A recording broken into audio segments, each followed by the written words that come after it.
সন্ধে স্ন্যাক্সে যদি এই ধরনের এক চাটনি প্যাটিস বানিয়ে নেন তাহলে দারুণ সুন্দর লাগবে সন্ধেটা। সব সময় তো একঘেয়েমি স্ন্যাক্স বানিয়েছেন, এইবার পার্সির একটা রেসিপি বানিয়ে দেখুন, দারুণ টেস্টি হয়। বানানো খুবই সহজ, আর বাচ্চাদের স্কুলের টিফিনে এটা আপনারা দিতে পারেন। এছাড়াও এটা স্টোর করেও রেখে দিতে পারেন। নমস্কার বন্ধুরা, কিচেন টেকনিকে আপনাদের সবাইকে স্বাগত। আমি মধুমিতা। আজ নিয়ে এসেছি একটা দারুণ স্বাদের রেসিপি। চলুন দেখে নেওয়া যাক। পার্সির এগ প্যাটিস বানানোর জন্য আমি এখানে দেখুন 3টে হার্ড বয়েল ডিম নিয়েছি, আর নিয়েছি 3টে সিদ্ধ করা আলু। ডিমগুলোকে মাঝখান থেকে কেটে 2 টুকরো করে নিতে হবে।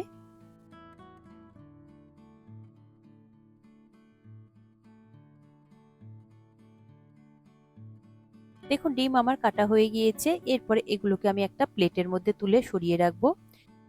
যেহেতু আমি এই প্লেটে আলুটাকে গ্রেট করব, দেখুন একটা গ্রেটার নিয়েছি। এই গ্রেটারের সাহায্যে আলুটাকে গ্রেট করে নিলে আলুটা খুব সুন্দরভাবে স্মুথ হয়।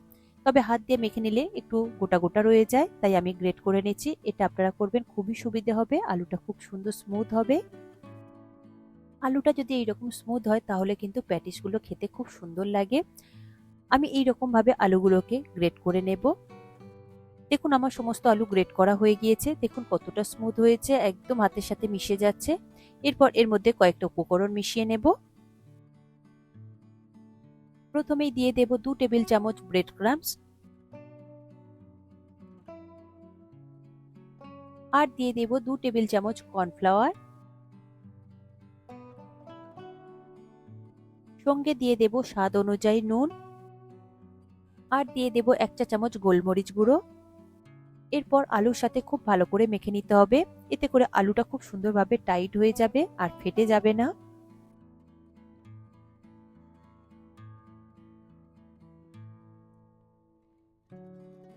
দেখুন খুব ভালো করে মাখা হয়ে গিয়েছে। এটাকে এবার আমি সরিয়ে রাখবো। এরপর একটা চাটনি তৈরি করে নেব। তার জন্য নিয়েছি 1 মুঠো মতো পুদিনা পাতা, আর নিয়েছি 2 মুঠো মতো ধনে পাতা। ধনে পাতার অর্ধেক, পুদিনা পাতা সবসময় ব্যবহার করবেন। এরপর দিয়ে দেব ঝালের জন্য 3টে কাঁচা লঙ্কা, আর দিয়ে দেব 7-8টা মতো রসুনের কোয়া, দেব 1 ইঞ্চি আদার টুকরো, আর দিয়ে দেব স্বাদ অনুযায়ী নুন। সঙ্গে দিয়ে দেব 1 চা চামচ গোটা জিরে। এরপর এটা একটা স্মুথ পেস্ট তৈরি করবেন, তবে আগে থেকে জলের ব্যবহার করবেন না, যদি প্রয়োজন হয় সামান্য জলের ব্যবহার করবেন। এরপর একটা নিয়েছি ডিম, ডিমের মধ্যে দিয়ে দেব সামান্য একটু নুন। খুব ভালো করে এটাকে ফেটিয়ে নেব।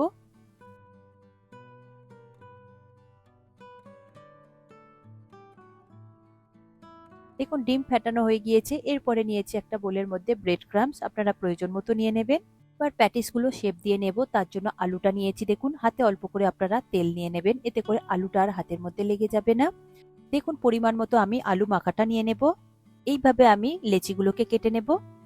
আগে থেকে লেচিগুলো কেটে রাখলে প্যাটিসের সাইজগুলো একই রকমের হয়। দেখুন এই আলু মাখা থেকে আমার 5টা লেচি বেরিয়েছে। এরপরে এগুলোকে আমি দেখুন হাতের মধ্যে নিয়ে খুব ভালো করে হাতের চাপে ফ্ল্যাট করে নেব, তবে খুব বেশি পাতলা করবেন না, তাহলে ডিমটা দেওয়ার পরে ফেটে যাবে। একটু মোটা করে ফ্ল্যাট করবেন। দেখুন আলু ফ্ল্যাট করা হয়ে গিয়েছে। এরপর এর মাঝখানে আমি দিয়ে দেব 1 চা চামচ গ্রিন চাটনি। চাটনি দেওয়ার পরে হালকা করে একটু স্প্রেড করে দেবেন চামচের সাহায্যে। এরপরে ডিমের অর্ধেকটা এইভাবে দিয়ে দেবেন।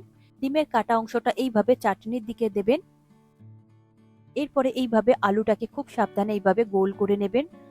হালকা করে সাবধানে করবেন, তা না হলে ফেটে যাবে। তবে ফেটে গেলে কোনো অসুবিধে নেই, ওখানে অল্প করে একটু আলু লাগিয়ে দেবেন, তাতে করে ফাটাটা জুড়ে যাবে। এইভাবে দেখুন আমি হালকা করে গোল করে নিয়েছি, তারপরে হালকা করে একটু চাপ দিয়ে একটু ফ্ল্যাট মতো করে নিয়েছি। দেখুন রেডি হয়ে গেল আমার একটা প্যাটিস। এরপরে বাকি প্রসেসটা আমি দেখিয়ে দেব। আরো একটা বানিয়ে আমি দেখিয়ে দিচ্ছি। প্রথমে আলুর একটা লেচি নেবেন, তারপরে এইভাবে একটু ফ্ল্যাট করে দেবেন হাতের চাপে। তারপরে মাঝখানে অল্প করে একটু চাটনি দিয়ে দেবেন, তবে খুব বেশি কম দেবেন না, একটু পরিমাণ মতো দেবেন। যেহেতু এটা চাটনি প্যাটিস, তাই একটু চাটনির পরিমাণটা দিতে লাগবে। চাটনিটা একটু স্প্রেড করে দেওয়ার পরে ডিমের অর্ধেকটা এইভাবে দিয়ে দেবেন। তারপরে আলুটাকে এইভাবে ঠিক ডিমের উপর থেকে গোল করে দেবেন। দুটো হাতের সাহায্যে খুব ভালো করে গোল করে নেবেন। তারপরে হালকা চাপ দিয়ে একটু স্প্রেড মতো করে নেবেন, একটু চ্যাপ্টা টাইপের করে নেবেন। এখন আরো একটা আমি তৈরি করে নিয়েছি, বাকিগুলো একই রকম ভাবে আমি তৈরি করে নেব। তারপর নেক্সট স্টেপে আমি যাব। প্রথমে প্যাটিসটাকে ডিমের মধ্যে ডুবিয়ে নেবেন, খুব ভালো করে ডিমের কোট করে নেবেন। কোট হয়ে গেলে এক্সট্রা ডিমটাকে এইভাবে ঝরিয়ে নেবেন, তারপরে ওই ব্রেড ক্রাম্বসের মধ্যে দিয়ে দেবেন। ব্রেড ক্রাম্বসে দেওয়ার পরে আপনারা দুটো হাত ইউজ করতে পারেন, বা হাতটাকে পরিষ্কার করে নিয়ে তারপরে ওটাকেও ইউজ করতে পারেন। দেখুন হাত পরিষ্কার করে আমি ওই হাত দিয়েই খুব ভালো করে ব্রেড ক্রাম্বসের কোট করে নেব।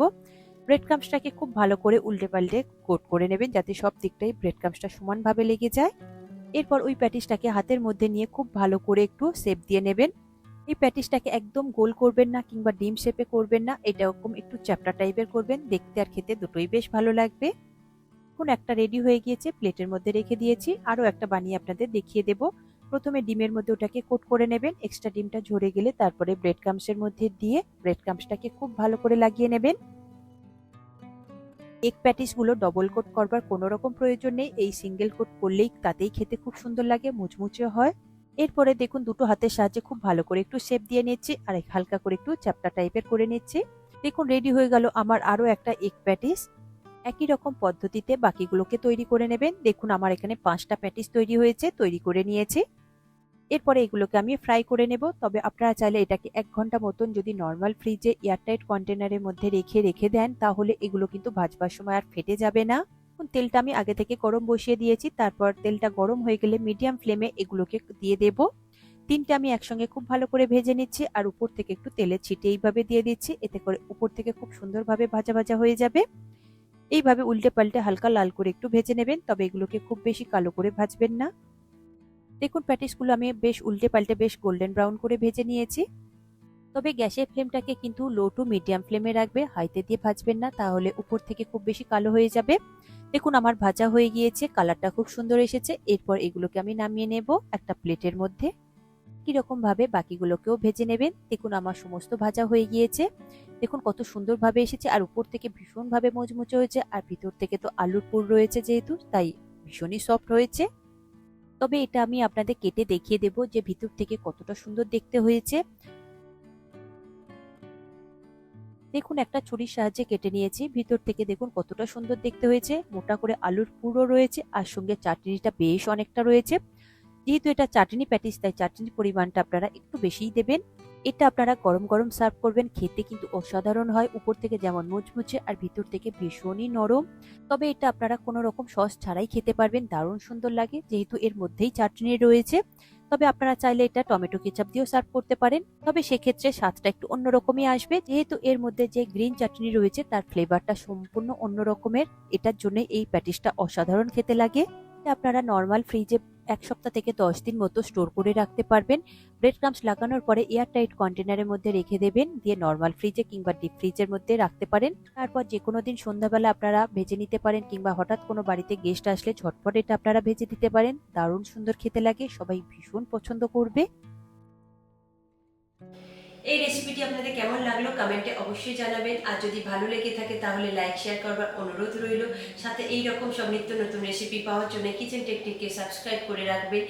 আজ তাহলে এই পর্যন্ত, আবারও দেখা হবে অন্য কোনো রেসিপির সাথে। সবাই ভালো থাকবেন, সুস্থ থাকবেন, আর ভিডিওটি পুরো দেখার জন্য অসংখ্য ধন্যবাদ।